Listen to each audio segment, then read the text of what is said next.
In my intro, I mentioned that Paul Wenkos was probably not influenced by Stanley Kubrick, another young East Coast filmmaker just breaking into the movies. The Burglar was made before Kubrick's 1956 caper The Killing gained notoriety for its innovative handling of a traditional crime story. But watching The Burglar, it's pretty clear that Wenkos was a fan of Orson Welles. There are flourishes in this film, like the opening newsreel and the amusement park climax, that seem inspired by Citizen Kane and The Lady from Shanghai. Like many young directors, Wenkos invested a lot of energy in an attention-grabbing style and seemed to leave the actors to fend for themselves. With seasoned pros like Dan Duryea and Martha Vickers, and even complete neophytes like Jane Mansfield, he got away with it. But Wenkos clearly didn't have the experience to rein in a supporting player like Peter Cabell, whose performance as Baylock hits the same note over and over until you just want him dead. No offense meant to the actor. He was born in Germany, and English was his second language. In other films, like Stanley Kubrick's Paths of Glory, he gives more nuanced performances.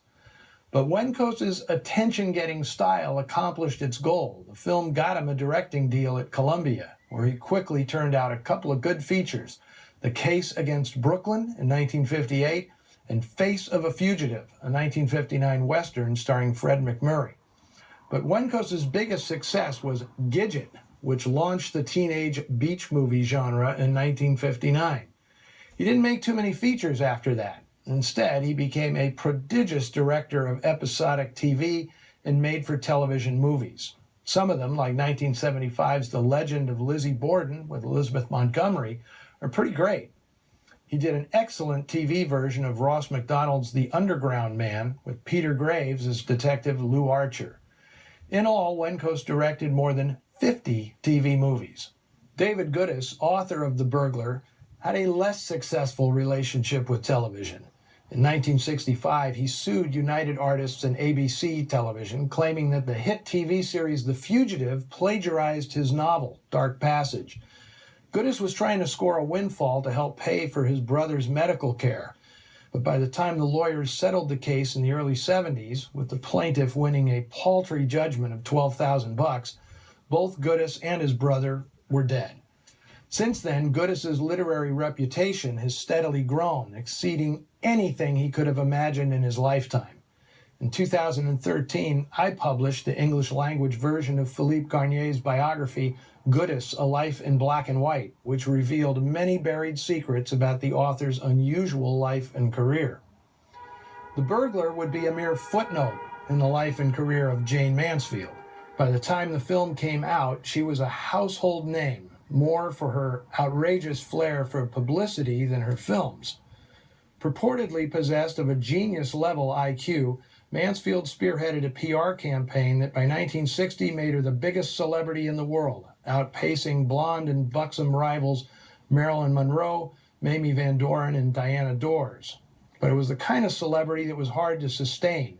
In 1963, she made the comedy Promises, Promises, becoming the first mainstream American star to appear nude in a movie.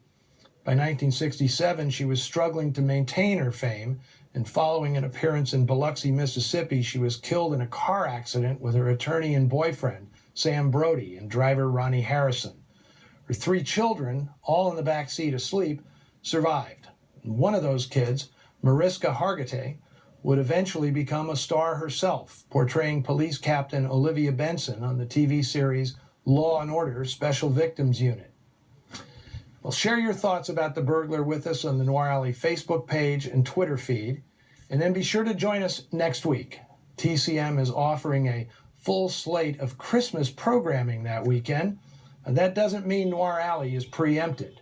We'll be showing a classic with a Yuletide connection, 1947's Kiss of Death, written by the great Ben Hecht and starring Victor Mature, Colleen Gray, and Richard Widmark in one of the most extraordinary debut performances in movie history.